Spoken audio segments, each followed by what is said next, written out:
6 na taon na akong driver ni na Sir Dante. At mula noon, lihim ko nang minahal si Rachel, ang bunsong anak ni Sir. Ngunit dahil langit at lupa ang aming agwat, ipinasya kong kalimutan na lang siya. At para magawa ko yun, dinala kong umalis sa kanila. Kaya lang... O sige na, Lino. Iwan mo na kami ni Rachel, ha? Opo, Sir. Tawagin niyo na lang ako kung may iutos kayo. Sige. Anak, may paborito mo itong pagkain ipinaluto ko kay Sefa. Sige na, kumain ka na, ha? Ayokong kumain, Daddy. Dapat hindi nyo nalang pinadala yung pagkain niya kay Lino. Anak naman, mula lang maaksidente ka, lagi ka na lang ganyan.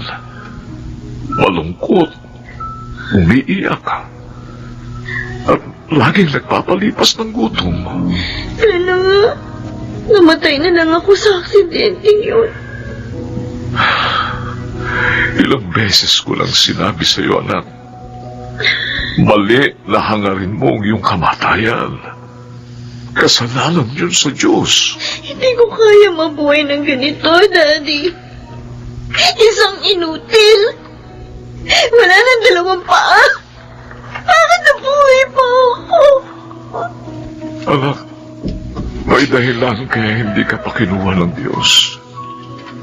At naniniwala ako na maganda ang dahilan yun. Magandang dahilan po ba yung maghihirap ako? Iwan ako ng boyfriend ko dahil ayaw niya magkaroon ng asawang inutil. Pagsubok yan sa iyo, anak. Huwag ka sanang mawawalan ng pag-asa at tiwala sa Diyos. Siya nga pala, sabi ng doktor mo, maaari ka pa naman daw makalakad, anak eh. Kung malalagyan ka ng artificial legs, at palalagyan kita noon.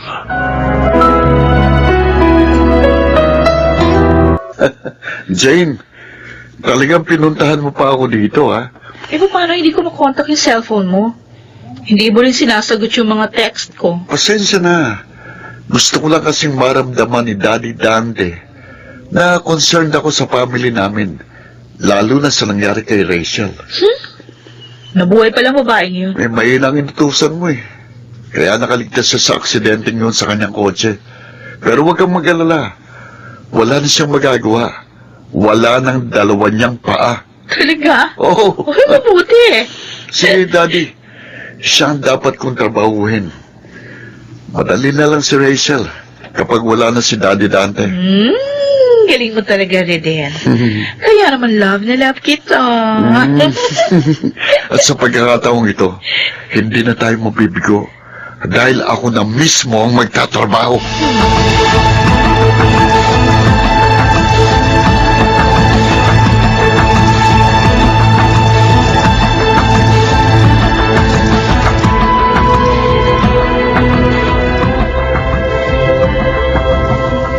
Lino, malalim na ang gabi ah. Eh bakit narito ka pa sa hardin? Kayo pala, Manang Sefa. May problema ka ba? Balak mo pa bang ituloy ang pag-alis mo dito? Lino, wag muna sana ngayon. Maraming problema si Sir Dante. Tama ho kayo. Marami silang problema. At kailangan natin silang tulungan. Lalo na ngayong nangangalib naman si Sir. Ha? Ano yun? Bakit mo nasabi yun? May natuklusan po kasi ako. Manang, may itatanong ako sa inyo. Sana ho, sagutin niyo ako ng totoo. Batang ito, hindi naman ako sinungaling. Ano ba yung itatanong mo? Tunay po bang anak ni Sir Sirden? Lino, Sagutin niyo ako, Manang. Please. sige. Sasagutin kita. Pero sabihin mo rin sa akin, kung ano natuklasan mo. Narinig ko ang pag-uusap ni na Sheridan at ng girlfriend niya. At masama po ang balak nila. Bakit mo ako tinitingnan ng ganyan, Lino? Natutuwa lang ako, ma'am. Dahil nakakalakad ka na uli. Oo nga. Dahil sa artificial legs na ikinabit sa akin. Pero, iba pa rin yung dati kong mga paa. Kaso, wala na yun, ma'am. Kaya, tanggapin nyo na lang ng maluwag sa loob. Ang mahalaga, buhay ka pa. At makakasama pa ni Sir Dante. Si Daddy na nga lang ang nagpapalakas ng loob ko ngayon. Kung wala siya, malamang bumigay na rin ako. Kasi naman, na-aksidente na nga ako. At nagkaroon ng kapansanan. Iniwan pa ako ng lalaking akala ko mahal ako. Hindi siguro siya ang itinakda sa'yo. Ayoko nang isipin kung may itinakda pa para sa akin. Baka masaktan lang ako. May iba pang nagmamahal sa'yo, ma'am. Alam ko yun. Ha? Paano mo nalaman? Dahil hindi ka lang maganda, matalino, mabait pa. At hindi rin mahirap mahalin ng kahit sinong lalaki. Pero ngayon, ma'am, huwag mo munang pagtuunan ng pansin ng pag-ibig. Dapat, malutas muna ang problema nyo. Dapat malaman kung sino ang may kagagawan ng pagkasira ng sasakyang ginamit mo. Alam mo, sa totoo lang, nagtataka nga ako eh. Bagong bili naman ang sasakyang yun. Sinamahan pa nga ako ni Kuya Reden nung bilhin yun eh. May sasabihin ako sa inyo, ma'am.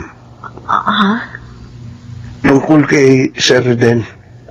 Pero sana, ilihim muna natin ang malalaman mo.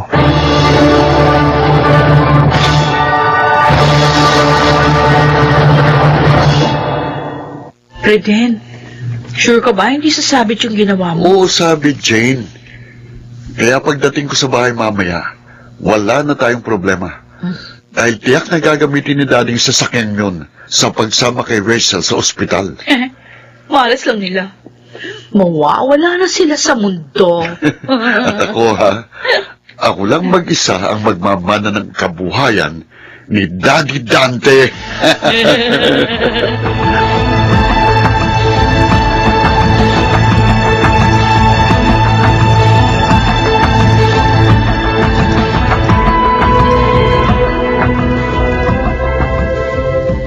Dino, Sir, handa na ba yung puting kotse? sir, yung isang sasakyan na lang po ang gamitin natin. Ha? Bakit? Yung puting kotse ang paborito kong gamitin. Alam mo yon, hindi ba nalinis? Malinis po. Pero, sir, sila ko po yun eh. Nalaman ko, may diferensya ang preno. Ano? Sure ka, Lino? Opo, ma'am. Lahat ng sasakyan yun ni Sir Dante, araw-araw kong chinecheck mula nung maaksidente kayo. Pero teka, paano nagkaganon? Si Kuya, ginamit niya yung kahapon, di ba, Daddy? Oo, at maayos naman daw yun. Kung gusto niyo, sir, makikita ko po sa inyo ngayon ang paborito niyong sasakyan.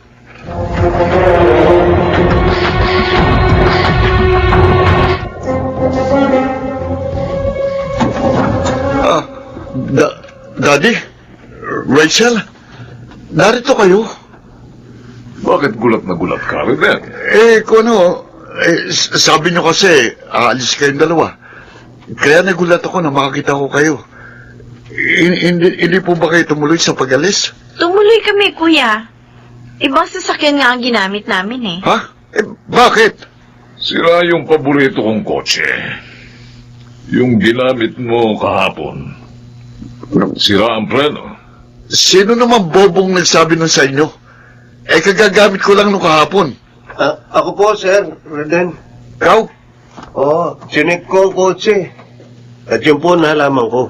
At bakit naman masisira yun? Hindi ko alam sa inyo. What? Parang ako pinagbibintangan mo ah. Hindi po. Wala naman dahilan para sirain yung brake ng sasakyan ni Sir Dante, di ba? Lino, umayos ka ng pagsasalita ah. Baka Baka nakakalimutan mo. Amo mo rin ako. May kalalagyan ka sa akin. Roden, Ha? bakit mo pinagbabantaan ng driver natin? Oh, Wala naman siya sinabing masama. sige, naantok na ako. Diyan na nga kayo. Pakita niyo na, Daddy. Nagalit siya at binantaan si Lino. At saka umiwas sa tanong niyo. Kung ganun, posible nga ipinagtapat ni Lino. Hindi naman ako nagsisinungaling, Ma'am Rachel. Sir Dante, Gusto ko pa rin mahuli siya sa akto.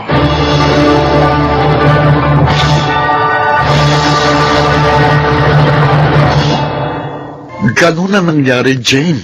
Akala ko ba pag ikaw ang gumawa, walang sabit? Eh, Ano yan? kasalanan ng family driver ni Daddy. Ang visit na Lino na yun. Teka, meron ako naisip. Ha? Baka sakaling sa pamamagitan nito, malutas yung problema mo. Ano yun? Sige, sabihin mo.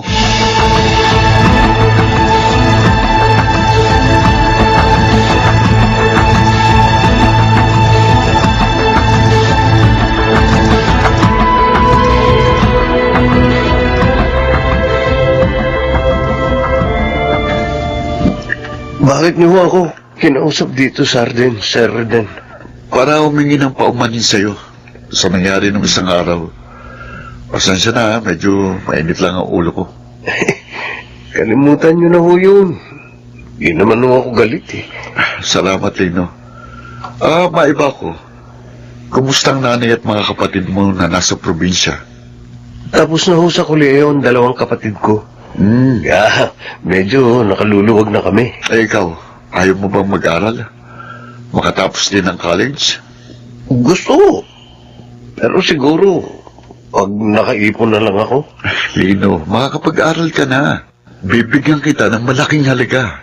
Basta't magawa mo lang ang iutos ko. Ho? Lino, makipagtulungan ka lang sa akin. Giginawa ka rin. Ano pong gusto niyong gawin ko? Sirain mo ang sasakyan ni Daddy para mawala na sila ni Rachel sa landas ko. Ho? Oh, Gusto niyo mamatay ang dadit kapatid niyo? hindi ko kapatid si Rachel. Ampun lang siya ni na Mami at Daddy.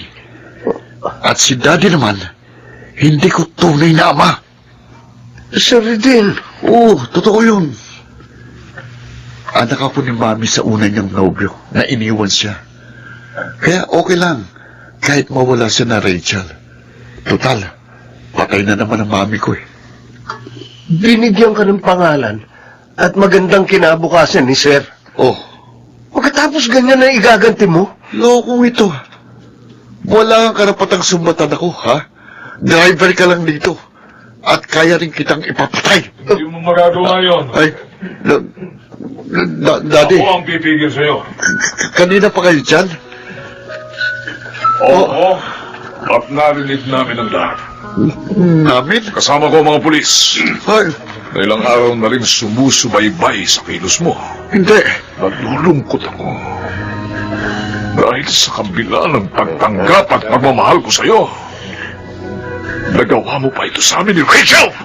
Daddy, patawarin niyo ako. Sige na, huliin niyo na ang taong yan. Hindi, Daddy, wag! Ayoko magulong! Daddy! Bitiwan mo ako! Salamat, Lino, sa tulong mo. Nakaligtas kami ni Daddy sa malaking panganib. Ang totoo, aalis na sana ako dito sa inyo. Pero naaksidente ka. Yun ang pumigil sa aking umalis. Pero, bakit ka naman naalis? Rachel, mahal kita. At gusto kong kalimutan ka dahil alam kong hindi ako bagay sa'yo. Dahil mayaman kayo. Lino, Sa pag-ibig, ang lahat ay pantay-pantay. Kaya hindi ka dapat mag-isip ng ganun.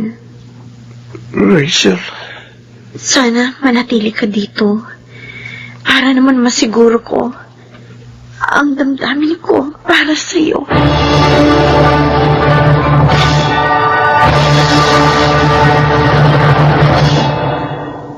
tinanggap din ni Rachel ang pag-ibig ko.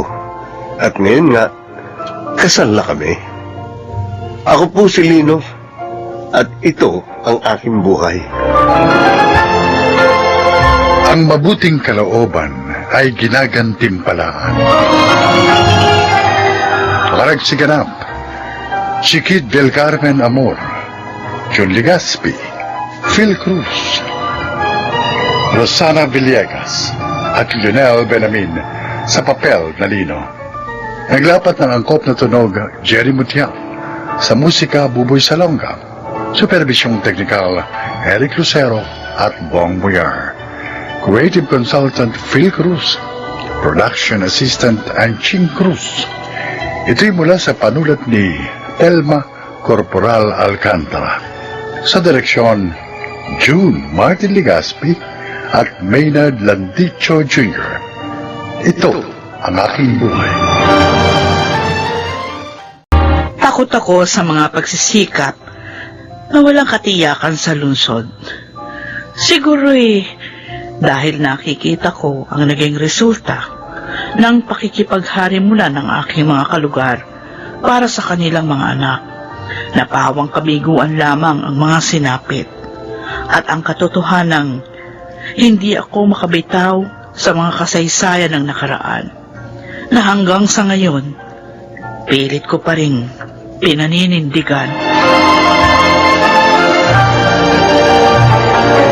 Doro, papasok na ako dyan sa loob, ha?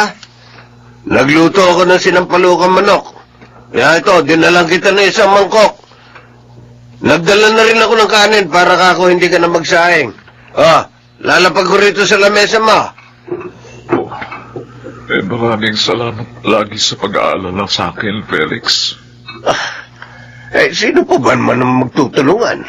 Kundi tayo-tayo rin. Mabuti pa kumain ka na. Sige, habang mainit pa ito sabaw ng sinampalukan. Ang totoo, kinatatamaran ko na ang buhay. Huwag kong sinasabi yan. May sarili kang lupang sinasaka. May sariling bahay na tinitirahan. Kahit paano, mapalad ka pa rin masasabi. Kung hindi siguro ilagaw sa akin ng kanyang mga pangarap ang anak ko, Felix, para akong inilibing ng buhay, kapalit ng kanyang mga ambisyon.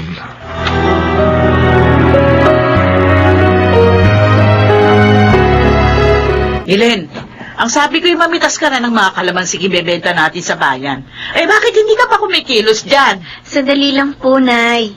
Inaayos ko lang po itong mga requirement ko na kakailanganin ko para sa pag-a-apply sa kolehiyo sa Maynila. Ano ka mo? Anong sinabi mo? Luluwas po kasi kami bukas ni Levi, papuntang Maynila. Mag-a-apply po kasi kami sa isang kolehiyo doon, kung saan naroroon yung mga kursong gusto namin. Software engineering po kasi ang gusto kong kunin, Nay. Hindi ba sinabi ko sa iyo sa trade school sa bayan ka mag-aaral ng vocational? Po? Narinig mo ako, ha, Milen? Sa trade school ka magpapa-enroll sa pasukan.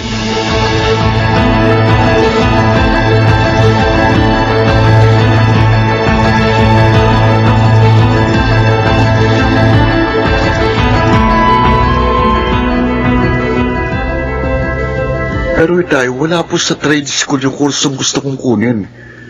Puro maikling kurso lang pong naroon eh. Maritime course pong gusto ko. Wala akong itutustos sa kursong gusto mo. Lalo na sa ambisyon mong pag-aaral sa Maynila. Tay, ako na po ang bahala sa sarili ko sa Maynila. Marami po akong mapapasok ang trabaho noon para maging self-supporting ako. Kaya ko pong pangalagaan ang sarili ko. Kaya payagan niyo na po ako. Pagkatapos ano? Tutubuhan ka na rin ng sungay at buntot sa pagtira mo sa Maynila. Tay, Susumagin mo na rin ako pagdating ng araw. Dahil matitigas na rin ang iyong mga pangangatuwiran. At ang pinakamasaklapang pwede mangyari, kalilimutan mo na ang ugat ng iyong pinagmulan.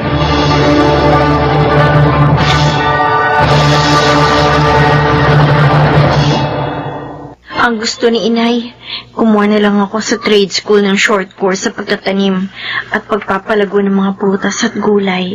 Yan din ang ipinipilit sa akin, Itay. Maikling kurso rin sa agricultural crops production. Ang lagi nilang sinasabi, para rin daw sa magandang kinabukasan natin. Kapag napagyaman natin ang mga lupang minana pa nila sa kanilang magulang. Kung talagang gusto nilang magkaroon tayo ng magandang kinabukasan, bakit hinahadlangan nila ang mga pangarap natin? Bakit ayaw nila tayo makapag-aral ayon sa mga gusto nating makamit sa ating mga buhay? Ako, tuwing dadaan talaga tayo rito, Gloria. Nalulumo ako kapag nakikita ko ang bahay ni Doro. Pinangangatawa na nga kasi niya yung kalungkutan. Tignan mo, oh. Ang dilim sa loob ng kubo niya. Mano man lang magsindi, kahit isang kandila. Para naman lumiwanag siya doon sa loob. Ewan ko ba naman sa taong yan? Pati ka mo yung bukid niya. Hinayaan na niya nakatiwangwang. Puro damon ligaw na nang huli ko makita. Ay, sayang na sayang yung lupa. Kung tinamnan niya yon, o di sana kasabay natin siyang aani ngayon. Ay, nawala na nga kasi siya ng gana sa buhay. Buhat nung magpunta sa Maynila yung anak niya para raw mag-aral. Kung bakit naman kasi yung bata na yon mula nung umalis, abay, hindi na nasilip ang ama. May iniwan ngang cellphone number. Hindi naman makontak ni Kuya Felix. Ay, sus, talagang ganun. Palaging nagbabago ang buhay. Gayon din yung mga tao sa paligid. Pero hindi naman yung dahilan para mawalan siya ng pag-asa. Sinasayang niya yung mga panahon niya. Maraming bagay pa po pwedeng niyang gawin, lalo na para sa sarili niya.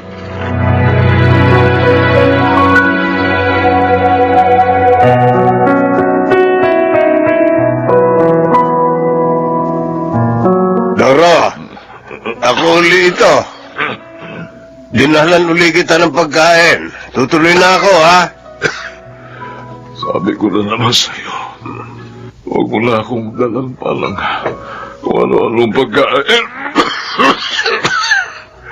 Sinusuka ko lang din kasi ang mga kinakain ko. Ayoko lang kumain dahil palang ayaw nang tanggapin ang sikmula ko. Paano nga nagpapalipas ka ng gutom? Naku, masama na yung ubo mo. Maigi yata samahan na kita sa health center para makapagpagamot ka ron. Hindi na. Ayoko rin lamang gumaling. At gusto mo nga lumala na itong kalagayan ko. Para mamatay na ako. Gusto ko na talagang mamatay, Felix. Ayan ka na naman Nawawalan ka na naman ng pag-asa. Kaya nga lagi kitang pinupuntahan dito para madama mong hindi ka nag-iisa. Karamay mo ako. Nandito lang ako. Salamat. Pero ramdam ko na ang nangangapos ng hininga ko. May mga oras na hirap na ako. Sana nga isang araw hindi na ako magising.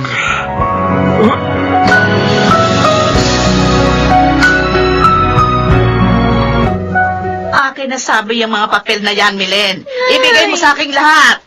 Hindi ako nagbibiro. Pupunitin ko lahat ng mga yan. Kapag nagpilit kang lumuwas ng Maynila ngayon. Pero Nay naman ngayon po yung huling araw para makapag-submit kami ni Levi ng requirements doon sa universidad na pinag-a-applyan namin.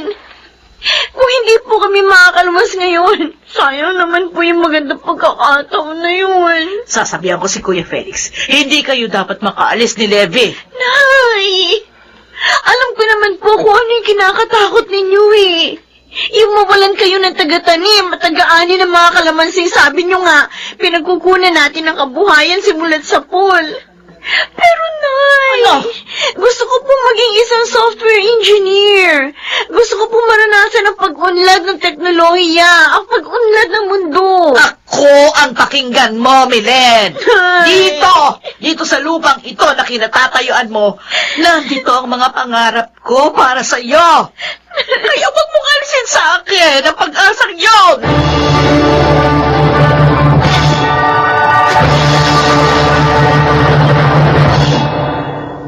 Ama mo ko, Levi. Maaaring hindi mo nauunawaan ang mga mararamdaman ko kapag umalis ka. Dahil mas matimbang sa iyo mga pangarap mo. Itay, kasama ko po kayo sa mga pangarap ko. Kahit kailan, hindi po ako nagplano para sa sarili ko lang. Hindi ko po pwedeng baliwalayin ang inyong mga paghihirap sa pagpapalaki sa akin. Pero, paano kung nahuwili ka na rin sa buhay lungsod? At hindi ka na bumalik din eh. Matutulad din ako kay Doro na naiwang nag-iisa sa kanyang kubo. Nagkasakit at namatay na lang sa kanyang higaan. Napakasakit isipin yun, Levi.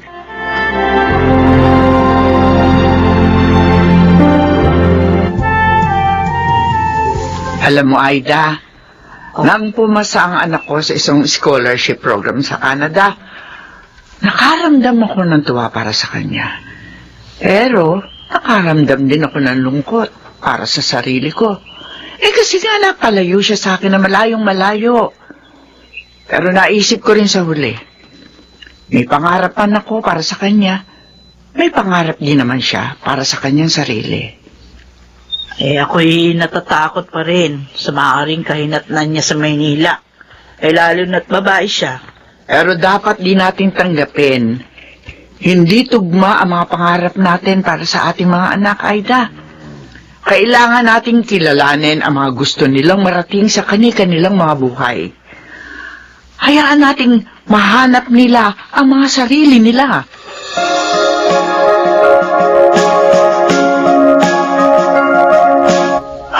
Siguro nga, dapat na akong bumitiw sa nakagisnan ko sa aming mga magulang. Nasa lupa lang na ito umiikot ang buhay. Nalimutan kung maaaring dito man magsimula ang iyong mga pangarap. Pero maaaring hindi naman dito magtapos. Tay, pinapayagan niyo na po akong lumuwas ng Maynila. Oh, May extension pa naman doon sa ina-applyan ng Universidad ni Milen, di ba? opo. Kaya makakahabol pa po kami ni Milen. Sige. Bukas ng umaga, ihahatid namin kayo ng tiyang Aida mo sa terminal ng bus na papaluwas ng Maynila. Maraming salamat po, Itay. Pangako, wala pong magbabago sa pagitan ng mga pangarap ko at pagmamahal ko sa inyo. Para po sa ating dalawang lahat ng pagsisikap na gagawin ko.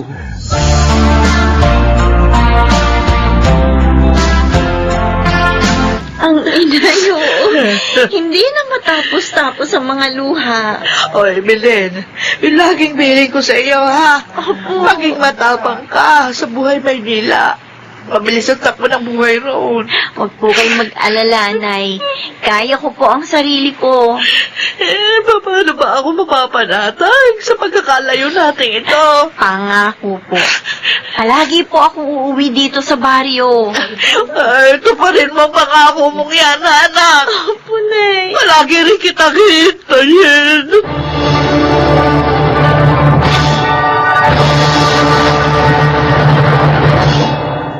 Sino nga ba ang hindi sumusubok sa buhay na walang katiyakan? Pero ang tiyak, lahat tayo ay may pangarap para sa ating mga mahal sa buhay. At dapat nating tingnan ang mas malawak na mundo para sa ating mga anak. Para sa kanilang mga sariling pagkakakilanlan. Para sa kanilang mga sariling layunin. Nagulat nga ako sa naging mabilis na takbo ng panahon. Huling semester na pala ni Milen sa software engineering. Naghahanda na siya sa kanyang pagtatapos. Tulad ni Levi, na nasa kanyang on-the-job training na rin sa kanyang maritime course. Ngayon ko nauunawaan ang kahalagahan ng kaisahan ng damdamin ng isang magulang at ng isang anak sa pagtupad ng mga layunin. Ako si Aida at ito ang aking buhay. Ang mga pangarap ang nagtutulak sa atin upang humubog ng isang buhay na may direksyon dahil sa kagandahan ng mga ito. Nagsisimula ang isang magandang kinabukasan. Mga nagsiganap, Chiquit del Carmen Amor, Susan Robles, Lionel Benamin, Phil Cruz, June Legaspi, at Rosana Villegas sa papel na Aida. Naglapat ng angkop na tunog Jenny Mutiang, sa musika Buboy Salonga, supervisyong teknikal Eric Lucero at Bong Muyar.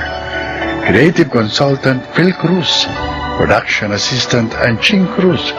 Ito'y mula sa panulat ni Sel Barlam, sa direksyon June Martin Legaspi at Maynard Landicho Jr.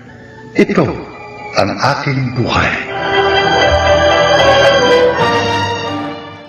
Magandang araw po mga kaibigan. Maririnig natin ang kwento ng isang dalaga at kung paano niya natutuhan na higit na mas mahalaga ang kagandahang loob kaysa sa pisikal na kanyuan ng isang tao. Siya ay si Anika. Anika ang pangalan ko. Pero ni minsan, hindi ako tinawag ng mga nakakakilala sa akin sa totoo kong pangalan. Dahil ang tawag nila sa akin ay Pango. Kaya mula nang nag-aaral pa lang ako, sinabi ko na sa sarili ko na pagdating ng panahon, magpapa-nose job ako at ipakikita ko sa kanila na higit akong maganda kaysa sa kanila.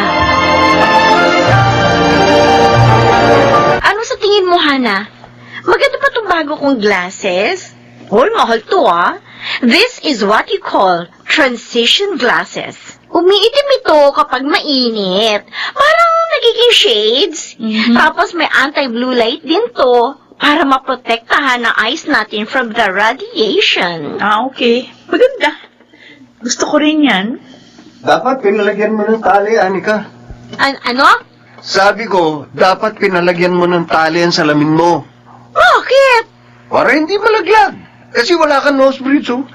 Oy, Bal, ano ba? At least, ako, nose bridge lang ang problema ko. Eh, ikaw, ang baho ng hininga mo. Ew! Ang may imburnal. Ano sinabi mo? Oo, huwag ka nang kumibo kaya. Ah, Totoo tama na, naman yung tama sinabi na. ko eh. Tama na kayong dalawa. Magsisimula na naman kayo eh. Talo niyo pa yung mga teenager kung mag-ukrayan. Umilas nga kayong profesional. Nasa trabaho tayo eh. Ha? Mga disente naman kayong tao. Wow! Akala mo naman kung sinong napaka-prim and proper mo. Pero pwede mo pang ibalik yan sa paggawa ng salamin, Anika. Para naman huwag malaglag. Sayang yan. Bal, ano ka ba? Di ka ba titigil? Oo na. Alam mo, manda ka sa akin, Bal, ha? Kapag naipaayos ko tong ilong ko, talagang huyo ka sa akin. Ha?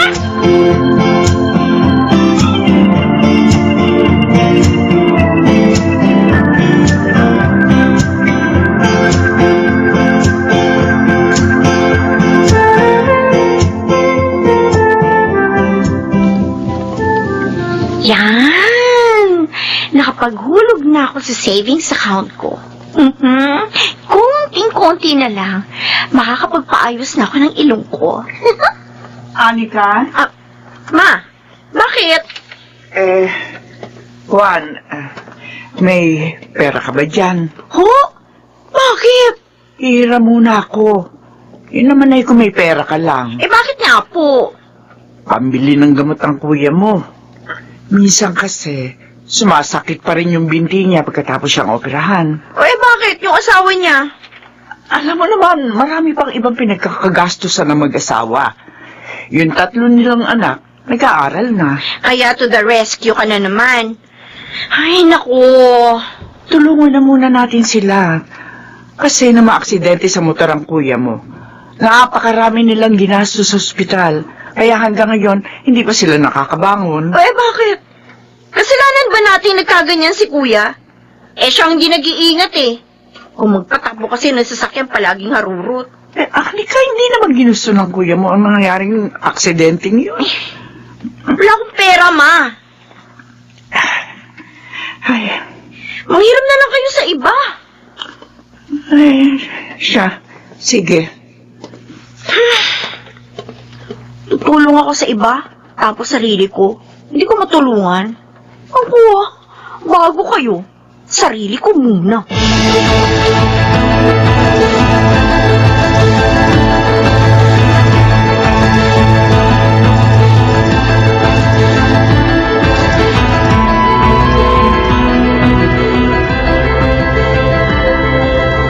Hi, Wency! Kumusta?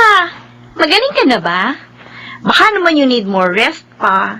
Oo, ayos na ako, Anika. Na-miss ka namin dito sa office. Gusto mo sabay na tayo mag-lunch mamaya? Ayos lang naman. Sabay din kami ni Bal eh.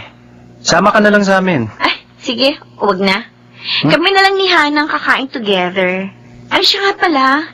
If you need help sa mga backlogs mo sa trabaho, nandito lang ako. And I'm willing to help. Sige. Salamat, Anika, ha? You're welcome in advance.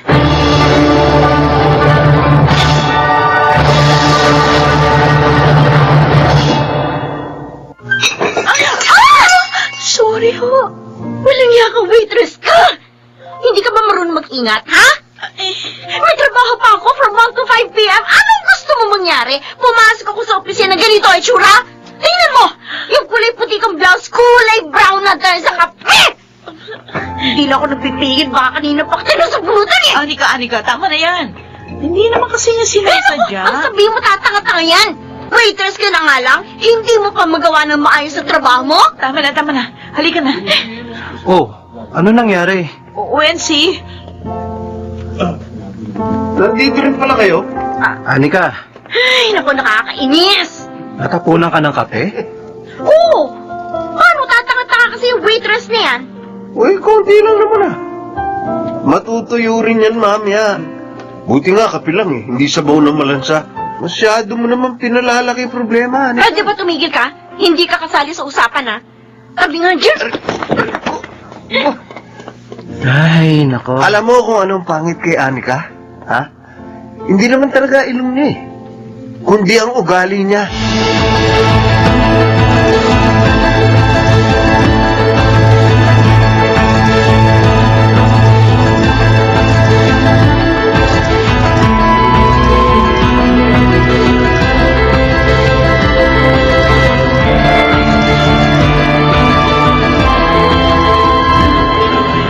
Anika, Oh, bakit kuya?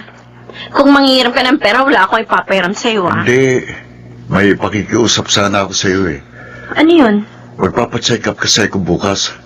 Sasamahan ako ng ate mo. Total, Sabado naman, baka pwedeng ikaw munang magbantay sa mga pamangkin mo.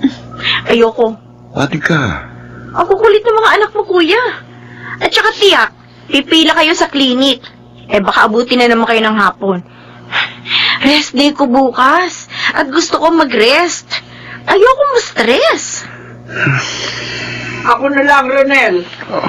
Ayan naman pala ang Wonder Lola eh. Maiwan na kita, kuya. May lakad pa ako. Ronel, ma, pagpasensyahan mo na ang kapatid mo, ha? mula nung bata pa siya, hindi na nagbago si Anika. Kapag ayaw niya. Kapag gusto niya. Ewan ko ba kung bakit ganyan siya? Parang wala man lang malasakit sa ibang tao. Siguro ho dahil sa mga pangungutyang naranasan niya noon. Bata pa lang, tampulan na siya ng tukso. Madalas tinatawag siyang ampon kasi ibang mukha niya sa amin eh. Naging manhid siya para protektahan ang sarili niya sa mga masasakit na salitang sinasabi ng ibang tao sa kanya. Pero nawala naman siya ng pagpapahalaga sa mga taong tanggap siya, kahit sino man siya, at anuman ang kanyang itsura. Ha? Anong sabi mo, Anika? Sabi ko, I have saved enough money. Kaya magpapayos na ako ng ilong ko. Nag-file na ako ng leave. Ganon? Oh, okay. Bakit parang hindi ka man lang excited for me, girl? Okay lang ba sa'yo kung magiging honest ako? Oh, oo naman. Bakit? Ano ba gusto mo sabihin? Alam mo, nung first time kitang nakita, ang first impression ko sa'yo, matalino at dissenting tao. Ay, totoo naman. Di ko napansin na may problema yung ilong mo eh. Kahit na nung matagal na tayo magkasama, hindi ko nakikita na ang ilong mo bilang kapintasan. Kasi naman, mababa ang standard mo sa beauty, girl. Nung tumatagal, at lalo na kitang nakikilala, alam mo kung anong na-realize ko? Masyado ka nakatutok sa physical mong itsura. Kaya hindi mo nakikita, nagiging pangit ka na. Dahil sa pag-uugali mo, sa pakikitungo mo sa ibang tao, sa pagsasalita mo. Hana? Kahit na hindi ka magpa-nose job, maganda ka. At mas gaganda ka kung magiging sensitibo ka sa mga binibitiwan mo salita at sa pakikibagay mo sa ibang tao.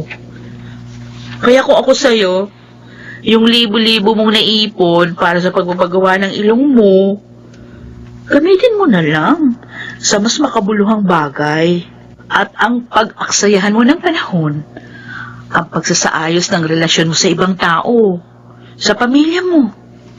Yun ang mas mahalaga, Anika. Ang katawan natin, kapag tayo namatay, kahit gaano pa kaganda, uuurin lang naman. Pero ang ugali natin, ang mga nagawa at nasabi natin sa kapwa, yun ang habang buhay natitimo sa kanilang puso at alaala.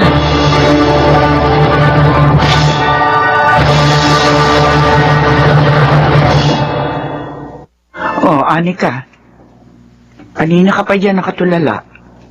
Malamig na ang pagkain mo, hoy. Nilalangaw na yung kape mo.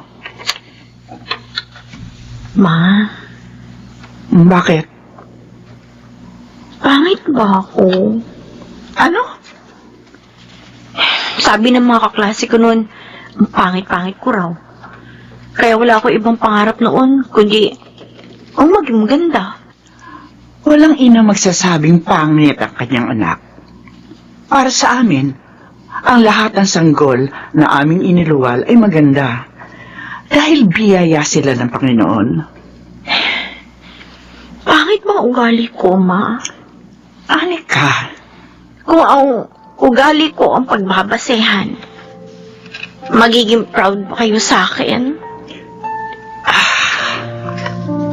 Hindi nyo na kailangan sumagot. Buntong hininga mo pa lang, alam ko na ang ibig niyong sabihin.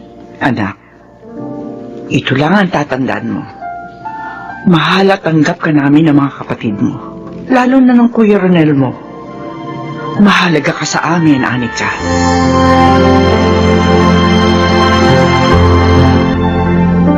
Ano to? Bagong sopa at bagong TV? Ayos ba, Kuya? Akala ko sa ibang bahay ako nakapasok eh. Gula-gulanit na yung sofa natin, kaya sabi ko, mas mabuti pa bumili na ng bago. Ayos. Makakapanood na ako ng basketball. Matagal na palang sira yung TV natin eh. Hindi kayo nagsasabi sa akin.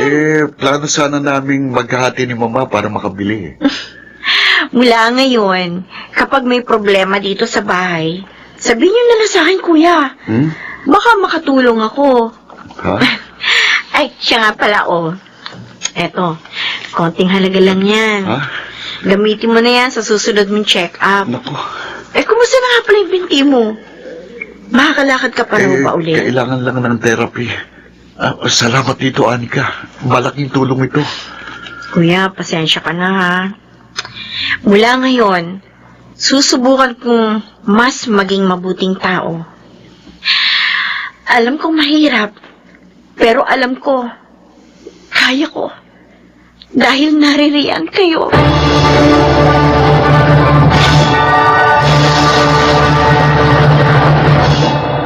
Hindi bigla ang pagbabago ang nangyari. Dahan-dahan, paunti-unti. Hanggang sa mas naging aware na ako sa ugali ko at sa perception ng ibang tao sa akin. From selfish, sinusubukan ko na ngayon maging selfless. Tama si Hana. Hindi ang panglabas na kaanyuan ang problema ko, kundi ang aking pag-uugali. Ang itsura natin, maaaring maremedyohan, pero kapag hinayaan natin maging masama tayong tao, mahirap nang magbago, unless sisikapin mo talagang magbago. Ako po si Anika, at ito ang aking buhay. Ang tunay na kagandahan ay nakikita sa kung gaano kabusilak ang puso ng isang tao. Pakarigsiganap, Susan Robles, Rosana Villegas, James Quaton, Phil Cruz, Jonel Benamin, at Chiquit del Carmen Amor sa papel na Anika. Naglapat ng angkop na tunog Jerry Mutia, sa musika Buboy Salonga, supervisyong teknikal Eric Lucero at Bong Puyar. Sumulat ng ating kasaysayan Rita Labanon, sa direksyon June Martin Ligaspi at Maynard Landicho Jr. Ito ang aking buhay. Maririnig natin ang kasaysayan ng isang mabuting empleyado at kaibigan. Siya ay si Monique. 10 years na ako nagtatrabaho sa kumpanya ni na Ma'am Olga. Nagtagal ako doon dahil maayos naman ang pamamalakad ng kanyang daddy. Pero mailap si Ma'am Olga. Ganun pa man, sinikap kong maging mabuting empleyado at kaibigan sa kanya. Dahil ako ang kanyang assistant. Ma'am Olga, ito na po yung report ng ating finance department. Okay, Monique. Ilagay na lamang dito sa table ko. Yes, ma'am. Ma'am? Are you sick? Hindi. Wala akong sakit. Kanina ko po napapansin, matamlay kayo. At nakapikit. Oo nga pala. Pinikit ko nga pala ang mga mata ko. Ang sakit kasi ng ulo ko eh. Hindi ako nakatulog. Napuyat ako kagabi. Gusto niyo ikuha ko kayo ng gamot sa sakit ng ulo para makainom kayo. Para maging okay yung pakiramdam niyo at makapagtrabaho po. Salamat, Monique. Sige nga, please. Para magbago na mood ko. Ikukuha ko rin kayo ng sandwich para may laman po yung tiyan niyo bago kayo uminom ng gamot. Salamat uli. Oh, you're so thoughtful. Kayo rin naman, ma'am. Naaalala niyo kami. Maayos pa rin yung pamamalakad niyo sa company. Kahit hindi na active yung daddy niyo dito. Pero ma'am, mag-relax din po kayo paminsan-minsan. Bawasan niyo po yung sobrang sipag.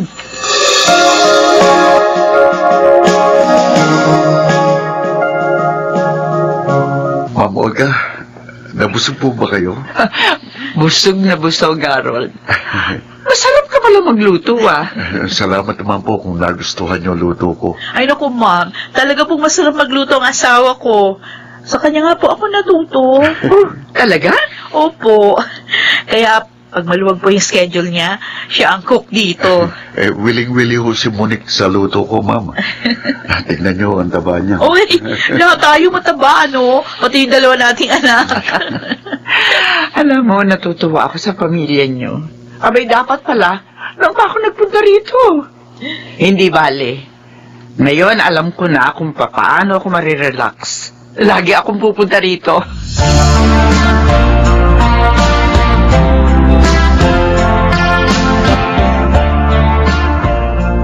Sabi mo, Monique, mailapat hindi pala kwentong boss mo. Pero kanina, kwento siya ng kwento. Oo nga, natuwa nga ako kasi tingin ko, naging okay yung pakiramdam niya pag alis niya rito. Ang alam lang kasi namin sa kanya, alam mo, dalawa yung anak nila ni Sir Bernie. Yung panganay, last year lang umalis para mag-work abroad. Yung bunso na lang yung kasama nila. Yun lang yung alam namin. At kanina mo lang pala nalaman na hindi sila okay ng asawa niya. Oo. Matagal na pala siyang nagtitiis sa masamang ugali at pananakit ni Sir Bernie. At kaya pala nakita kong nakapikit siya kanina. Dahil hindi siya nakatulog. Dahil doon sa pag-aaway nila ng asawa niya. Ay, naku, kawawa naman siya.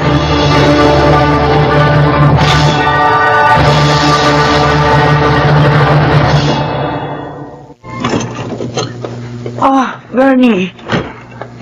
Narito ka na pala. May lang natapos yung... Walang hiya ka? Bakit ka ba nanununtok? Wala naman akong ginawang masama. Sinungaling! Bakit ngayon ka nang dumating, ha? Nakapagkita ka sa lalaki mo? Ha? Sumagot ka! Mali ang iniisip mo. Wala akong lalaki. Daddy, bakit sinasaktan niyo na naman si Mommy? Manloloko ang mami mo, Angelica! May lalaki siya! Yun ang dahilan kaya madalas siyang gabihin ng uwi! Tulad ngayon! May meeting kami. Hindi na lang yun natapos. Tama po si Mommy. Narinig ko sinabi niya yun sa ating kaninang nag-aalmusal tayo. Huwag mong ipagtatanggol ang mami mo, ha? Pinagtutulungan niyo pa ako! Daddy! Bakit ka ba nagkakaganyan, Bernie? Maraming taon na tayo mag-asawa. Wala ka namang napatunayan sa mga binsang mo sa akin. At huwag mong hintayin may makita ako, ha? Dahil kapag nangyari yun, papatayin kita! Daddy! Huwag naman po kayong ganyan. Malaking kasalanan po ang iniisip ninyo. Pati ikaw, Angelica! Papatayin ko! Dahil sa pagtatanggol mo sa babaeng to!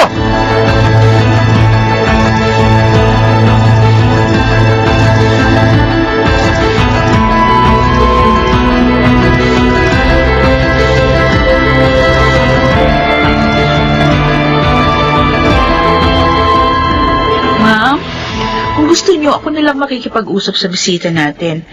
Anyway, alam ko naman yung concern niya. Para hindi na ho kayo mahirapan pa. Salamat, Monique. Talagang hirap ako itago ang mga pasako. Sinaktan na naman po ba kayo ni Sir? Tulad ng dati. Dahil sa hinala niya. Hindi na binakasi ako ng uwi dahil sa meeting natin. Nagbanta pa nga siya, napapatayin ako. Oh, Pati yung anak namin. Dahil pinagtatanggol ako ni Angelica. my God. Ma'am, huwag ko kayo magagalit, ha? Pero, nasa tama kayang pag-iisip pa yung asawa niyo? Matagal ko na rin tanongin niya sa sarili ko. Kaya nga minsan, hinimo ko siyang patingin sa doktor. Pero nagalit siya. Sinaktan ako. Kaya hindi ko na siya kinausap patungkol doon. Pero ma'am, hindi po pwede magtiis na lang kayo. Lalo po't binabantaan yung buhay niyo. Ma'am, kung sabihin niyo kaya ito kay Sir Tony, sa daddy niyo. Ayoko na magsalita pa kay Daddy. Ha? Matanda na siya. Ayoko na problemahin niya ako. At isa pa siya ang pumilit sa akin. Napakasal kay Bernie.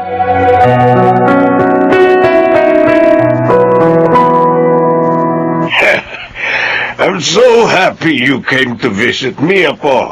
I really want to see you, Lolo. I want to talk to you. Uy, it seems na may mabigat na problema ka. Is it about your boyfriend? No, Lolo. Wala naman po akong boyfriend eh.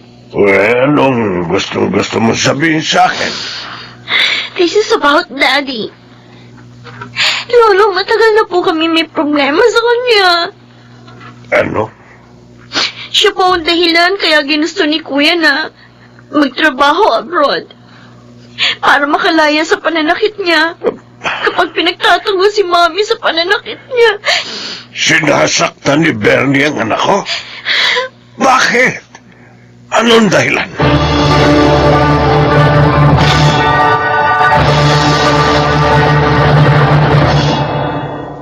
Gusto mong bukas na lang tayo mamasyal ng mga bata? Oo, Eh bakit? Ano ba gagawin mo ngayon? pupunta ako kina Ma'am Olga. Dadalawin ko. May sakit ba boss mo?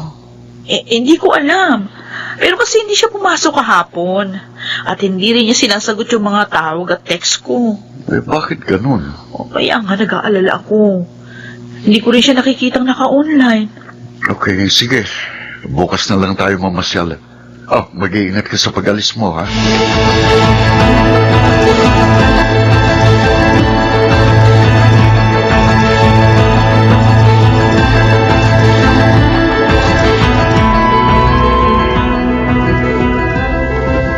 Bakit po ba kayo nagagalit sa amin, Daddy? Wala naman po kaming kasalanan ni Mami. Alangawa mo na, Bernie. Huwag mong idamay sa galit mo sa akin si Angelica. Pinagtutulungan niyo ako mag-ina, ha? Niloloko niyo ako. Akala niyo, maloloko niyo ako, ha? Nagkakamali kayo. Daddy! Kaya ako kayo ikinulong sa bahay na to. Hindi kita pinagtataksilan. Tumigil ka! Bago niyo akong tuluyang may bagsak, papatayin ko na kayo!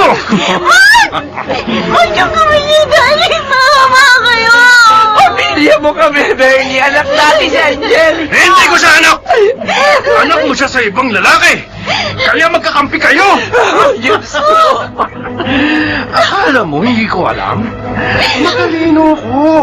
Hindi ako tulad ni Papat na napaliw dahil sa pagtataksil ni Mama!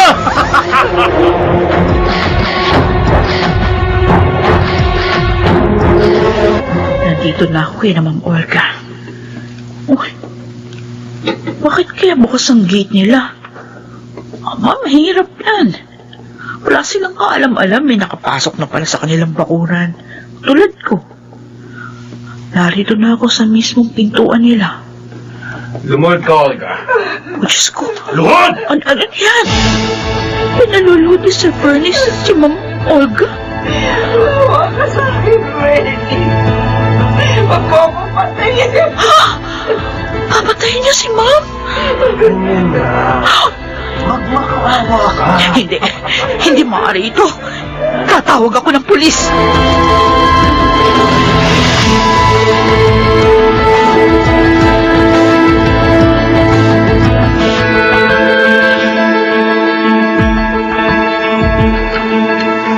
Patawarin mo ako, Olga. Kung hindi kita pinilit na ipakasal kay Bernie, hindi mo sasapitin ito. Daddy, habang panahon ako nagtiis sa pananakit niya. Ayaw niya magpagamot. Kahit gusto ko na siya dalhin sa doktor. Ngayon sa mental na ang diretsyo niya, tutulungan kitang makabangon, anak. Kayo ng apo ko. At malimot ang mapait na pangyayaring ito.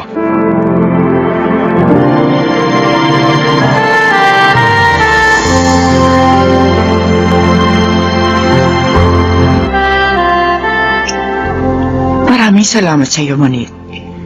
Dinalaw mo ko nung araw na yon. Nailigtas mo ang buhay namin ng aking anak. Mabuti rin po, Ma'am Olga. At naging mabilis ang pagresponde ng mga pulis. Ano pong sabi ni Sir Tony? Magbabakasyon muna kami sa ibang bansa upang makalimot. Salamat uli sa iyo, ha? Hindi ka lang mabuting empleyado. Mabuting kaibigan ka rin.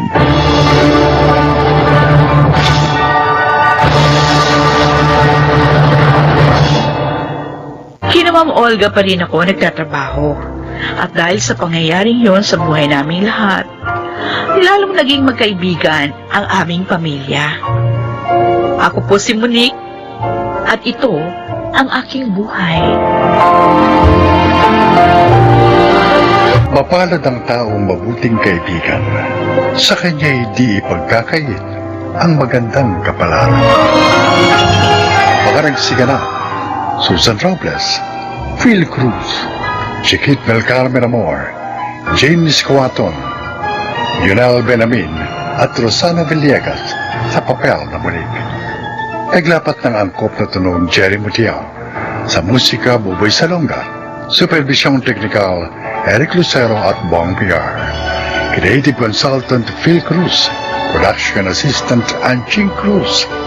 Ito'y mula sa panulat ni Telma Corporal Alcantara. Sa direksyon, June Martin Ligaspi at Maynard Landicho Jr. Ito ang aking buhay. Ngayong araw na ito, maririnig natin ang kwento ng buhay ng matalik na magkaibigan at ang isang malaking pagsubok na magkasama nilang hinarap. Siya ay si Rona. Wala akong kapatid at wala ring tatay. Single mother ang mama ko. Buti na lang, nung kindergarten pa lang ako, nakilala ko na ang best friend / sister from another mother, si Rhoda. Para sa akin, basta't kasama ko siya, hindi ako mangangamba kahit ano pa ang harapin kong mga pagsubok sa buhay. Ito, Besh. Mas mura yata tong package na to. Oo nga. Sige, yun na lang. Okay. Magko-coordinate na tayo dito sa travel agency na ito. Oh my gosh! I am so excited!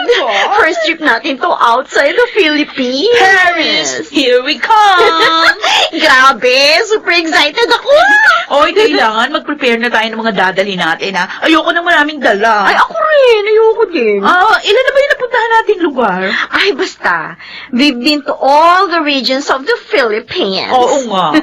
Magastos ha, pero ang sayo kayo mag-travel. Ayo. Kaya hanggang sa tumanda tayo, ha? Mag-travel tayo na mag-travel. Gusto kong ikutin yung buong mundo.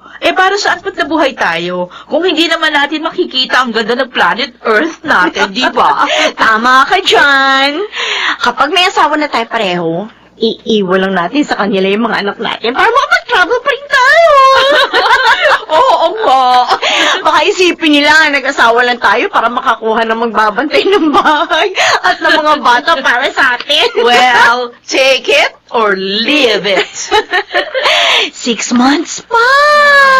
6 months pa ang hihintayin natin. Naku! Kung pwede lang hilahin ng araw para makita na natin ang Eiffel Tower!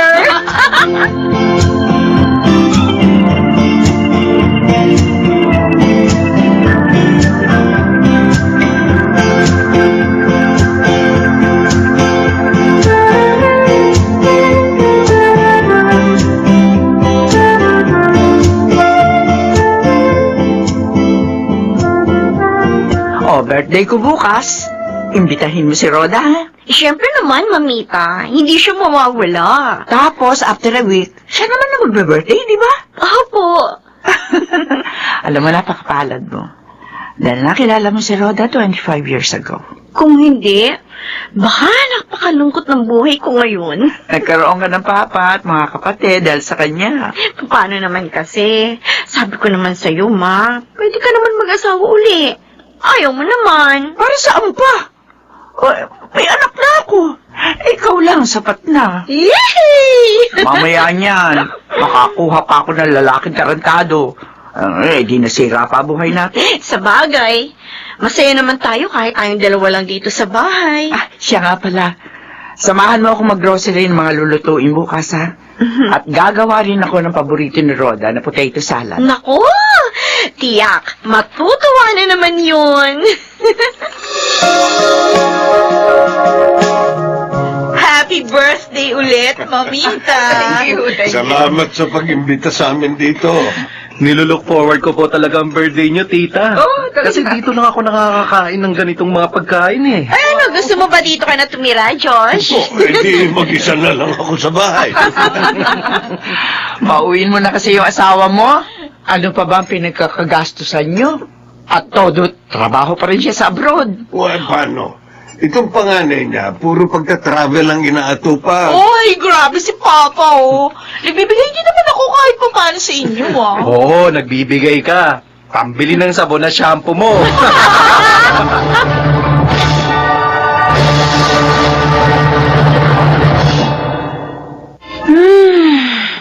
Dito na muna ako matutulog sa inyo, ah. Uy, Walang kasama si Mamita. Wala siya sa bahay. Ando sa isa kong tita. Ah, okay. Ganun ba? O, teka. Bakit parang pagod na pagod ka ngayong araw? Ongoing kasi ang annual audit namin, kaya nakaka-stress. Gusto mo manood tayo ng movie? Ay, ayoko. Gusto ko nang matulog. Ay, ano ba yan? Ang boring naman. Buti ka nga, wala ka yatang ginawa maghapon eh. Meron naman. Type-type lang ng reports. Buti pa, sa inyo na lang ako magtrabaho. Sige. Gusto mo kahira sa hardware? Bakit hindi? Baka mamaya wala pa isang araw magreklamo ka na. Kasi malikabok, mainit, iba-iba yung amoy na naaamoy mo. Ay, wag na lang pala. Yun. Roda. Siguro dapat kambal tayo, no? Kahit ang mga pangalan natin hawig eh. Malamang. Ano nga kaya, no, kung kambal tayo? Sa tingin mo, may magbabago? Mula mga bata magkasama na tayo. Roda, what if maikli lang palang buhay ko? Ano? Hindi, halimbawa lang naman. Paano kung hindi pala ako tatanda? O, paano ka? Ay nako, ayoko nga isipin yan. Mamimiss mo siguro ako ng bonggang-bongga. Tumigil ka nga. Ikaw puro nonsense siyang iniisip mo. Sorry na. O sige na, yung Paris trip na lang ang pag-usapan natin. 5 months na lang!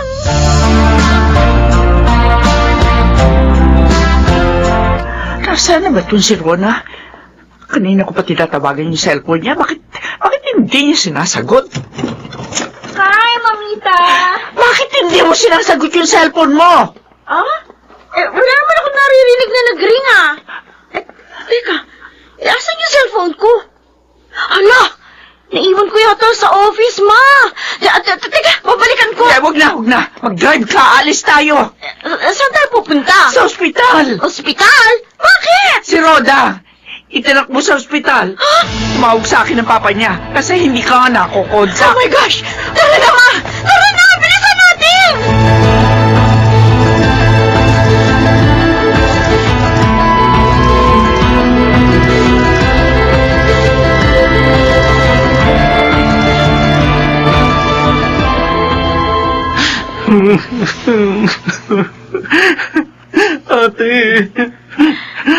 Ate ko.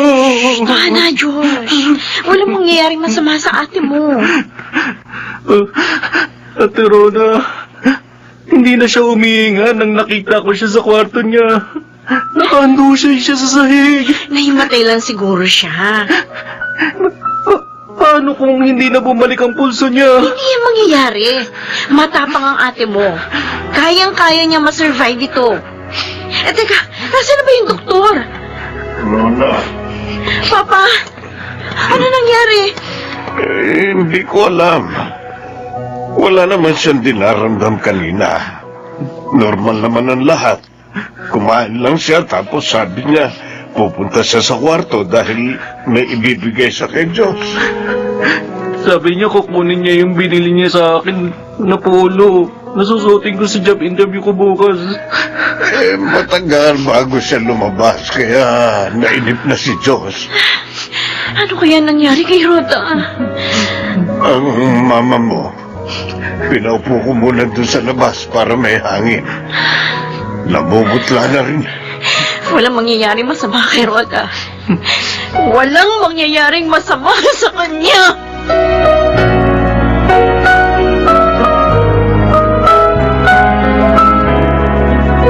Ang pamilya ni Roda, Kami po, Dok, kumusta siya? humihingi po ako ng paumanhin. Bakit po? Ano nangyari sa anak ko? She didn't make it. No, Oh, hindi totoo yan. Patay na siya. hindi. Ano ako? Sinungaling kang doktor ka. Miss, Paano mamamatay ang isang taong wala namang sakit, ha? Nahimatay lang siya. Baka dahil anemic siya or anything, pero hindi siya pwede mamatay. I'm sorry po. Hindi! Sabihin mo, buhay ang kaibigan ko, buhay siya! Ate Rona, Hindi maaaring mamatay si Rhoda! Hindi siya maaaring mamatay! tama na ate. Rosa! Huwag kayong umiyak! Hindi patay si Rhoda! Sinungaling ang doktor na to! Sinungaling siya!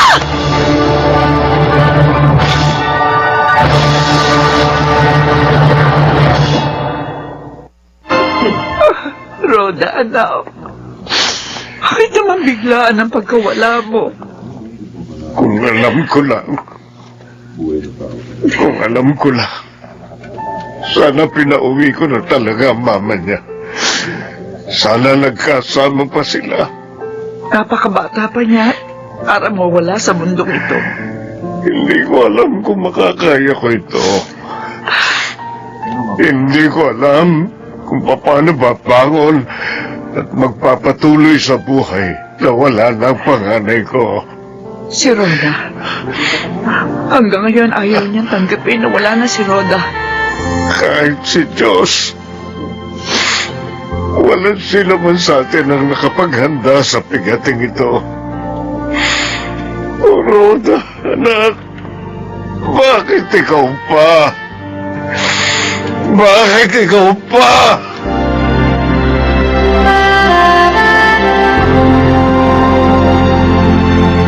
Kaya ba nauna ka na? Dahil takot kang ako ang unang mawala?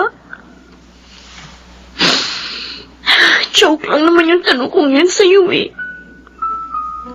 Masyado naman seryoso. Hindi naman kita basta-basta iiwan eh.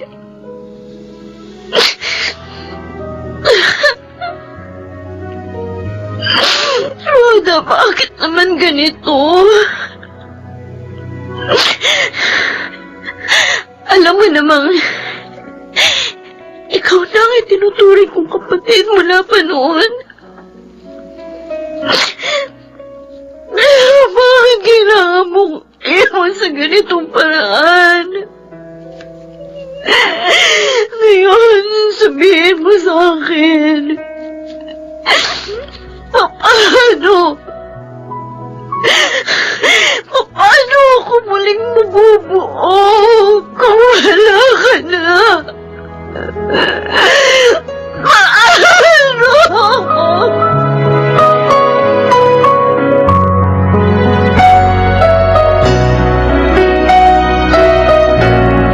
Bukas na ang flight mo papuntang Paris, Rona.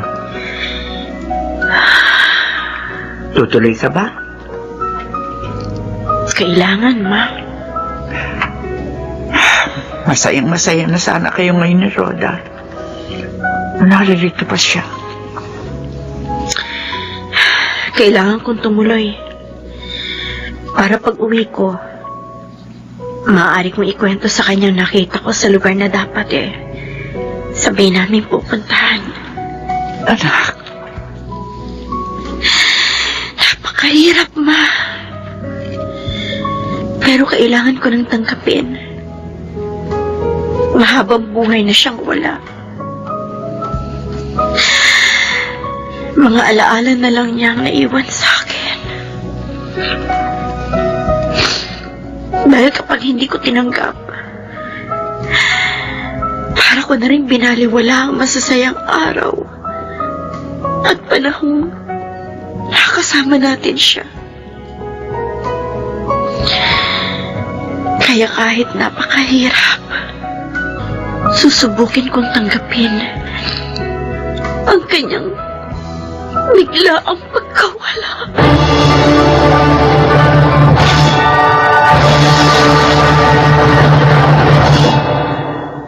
Dahil kay Rhoda, napatunayan kong napakaikli lang ng buhay. Kaya nararapat lamang na huwag natin sayangin ang bawat araw na ibinibigay sa atin. Dahil hindi natin alam, bukas o sa makalawa, hindi na tayo mabibigyan ng pagkakataong makita ang ganda ng mundo at makasama ang mga taong mahalaga sa atin. Ako po si Rona at ito ang aking buhay. Life is short and time is gold. Mga kasaibihang gasgas na, ngunit sana mapagtanto nating hindi lamang ito basta kasabihan, kundi paalala sa atin na maging wise tayo sa paggamit ng bawat oras at araw na ibinibigay sa atin ng may kapal. Mga nagsiganap, Rosana Villegas, Susan Robles, Lionel Benamin, James Quaton, Phil Cruz, at Chiquit del Carmen Amor sa papel na Rona. Naglapat ng angkop na tunog Jerry Mutiao, sa musika Buboy Salonga, supervisyong teknikal Eric Lucero at Bong Villar, creative consultant Phil Cruz, production assistant Anching Cruz.